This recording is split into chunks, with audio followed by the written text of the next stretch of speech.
As far as the CryEngine 3 goes, first of all, it's very important to understand that it's a free-to-play game. That means you download it for free, but it uses CryEngine, and it's obviously going to look way better than the competition. I mean, the competition that existed before us usually took games like Counter-Strike and something of that level, especially in China and Russia, and they used these games with just a little bit of changes. We decided to approach this game just as we approached the games like Far Cry and Crysis, the ones we did before. That means that the quality bar is very high, but at the same time the CryEngine allows us to have the same visual quality on very low spec machines. This game is optimized for 8601 gigabyte of RAM, which means almost any laptop can run this game and still it's going to look as beautiful as you see it here. Basically, each mission starts in a helicopter. The guys are going to be dropped out and they have to do different missions, and then when they finish the mission they jump back into the chopper and it takes them back to, to do some more missions. And now he's going to customize his weapon. First thing you do when you're in the chopper, decide what kind of scopes, what kind of muzzles, grips you need. Let's take this one, looks good. You can shoot from the windows as you land, a lot of fun, you don't have to wait to actually land, and now the guys are just diving into battle. And the enemies are not just cannon fodder enemies. There are some enemies that are very simple, you don't require any teamwork to beat them, but there is a lot of enemies like shield guys and snipers that you really require different classes and different tactics to beat them. Like these are the simple guys, they don't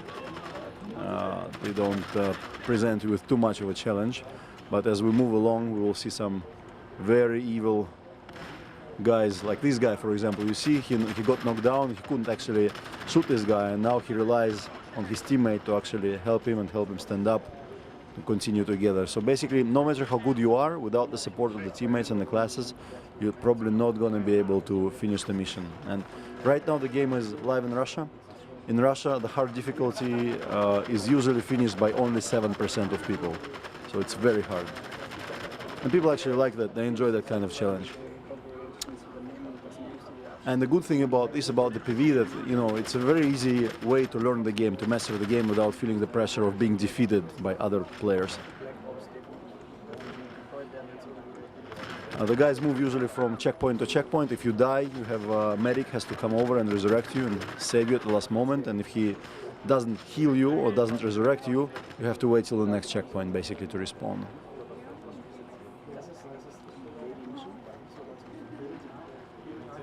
And here we have a little bit of reinforcements from the enemy. Two characters, one hiding behind the shield and one spec op guy. And this guy, when he aims at you, you will see a red flare. He's going to blind you. It's going to be very hard for you to hit this guy. But this time we didn't see it. Hopefully next time we can demonstrate it.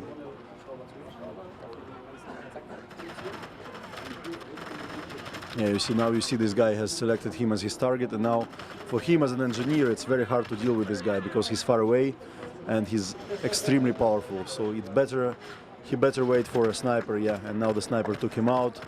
We can continue. If you're alone and get pinned down by this guy, you have almost no chance because he's never going to let you go. And you can see ahead there's two machine gun nests, and for one guy, just charging forward, it's going to be very hard. So the guys probably need to separate and flank them and try to take them out from the sides. You see this sign here, broken shield. He's an engineer, and that shield means that his teammates need armor. He can take out always the armor kit, and when he aims at the characters, he can see how much armor they have left and just go there and fix it. And basically other classes see the same. The medic can always see how much health the guys have, and the soldier sees how much ammunition. And it's important that the guys don't just drop the boxes on the ground and continue running. They actually have to go to the teammates and interact with them to help them. And also, as you can see, the level, once again the guy got knocked down. The level is designed in such a way that there is no it's not designed for one class. Like right now we're in a tight corridor, and you probably need people with close range weapons like medics, engineers. They're going to be more effective here. When you go out on large open surfaces, you probably need more snipers and more soldiers. So it's never like, okay, let's take all engineers, let's take all snipers. The game is going to change all the time as you play.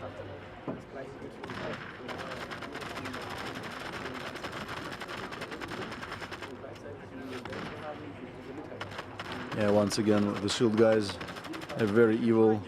Basically what they do is they stand far away and lean out to shoot with a pistol. If you come too close, they're just gonna charge and knock you down and kill you with a bat. So lots of teamwork is required.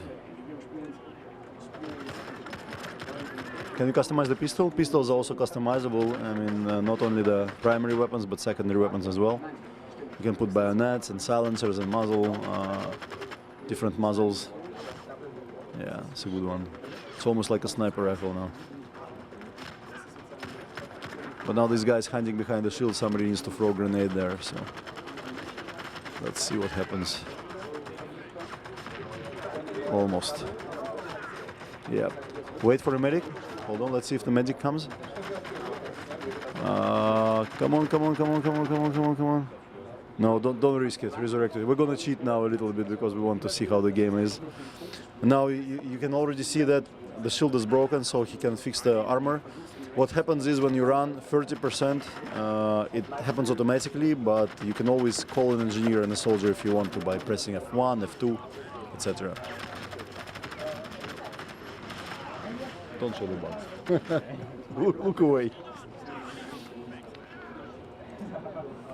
And yet again, you see this guy, and for him as an engineer, you see it's very hard to kill him. Now they play on quite an easy difficulty, so he can do it, but on a hard difficulty, he would be dead already 10 times.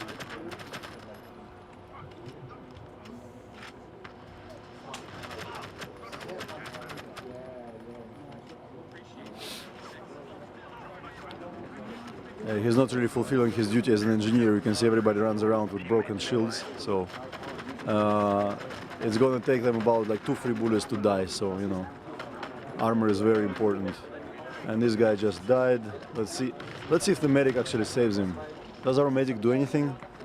Medic, why don't you resurrect people? Yeah, he just saved this guy. But they all need armor.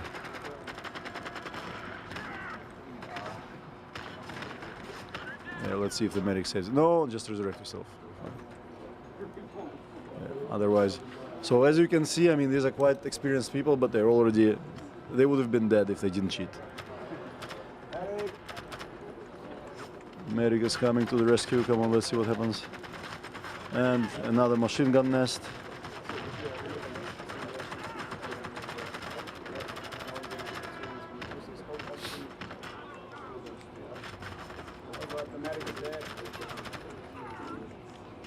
Now they approach the bridge, and on the bridge they're going to encounter a mini-boss. That guy can only be hurt by shooting this power source on his back, and that requires a lot of teamwork. He's very powerful. No damage can be done to him by just shooting in the head or in the chest, so they have to make sure they flank him and they force him to turn the back towards the sniper or towards the soldier so they can finish him.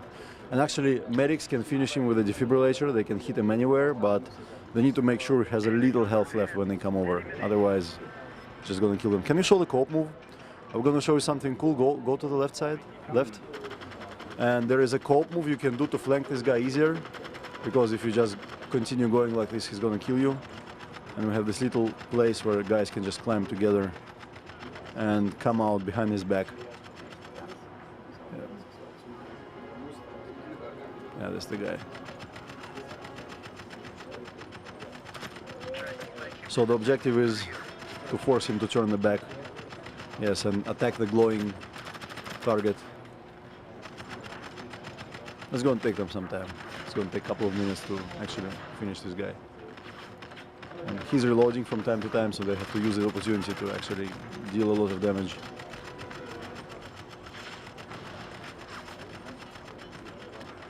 Everybody is dead there. And in addition to this guy, you see some spec ops attacking you as well, so it's quite a challenge. In Russia, we have players that write guides about how to defeat this guy, actually.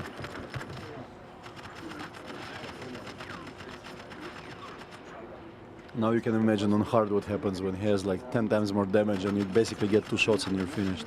So you basically just have to lean out very carefully and shoot him whenever the opportunity is there.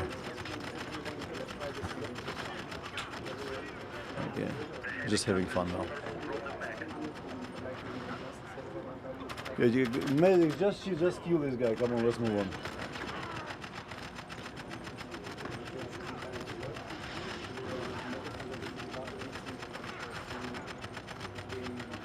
It's like a bear with the little pit bulls.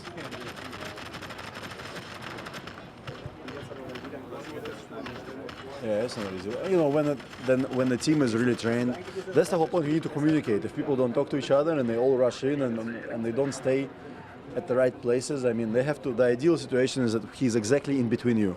I mean, so you have exactly straight line, and then he's forced to turn towards one of you, and then another one can lean out and shoot. And actually, a couple of snipers who are good, after 1 minute they finish him very easily. But you need tactics. And now they get into the chopper, and the chopper will take them to another part of the mission, which is this. Today it's arena, and they have to stay in the same place and actually defend against waves of enemies who keep coming and coming, and then the chopper comes and rescues them.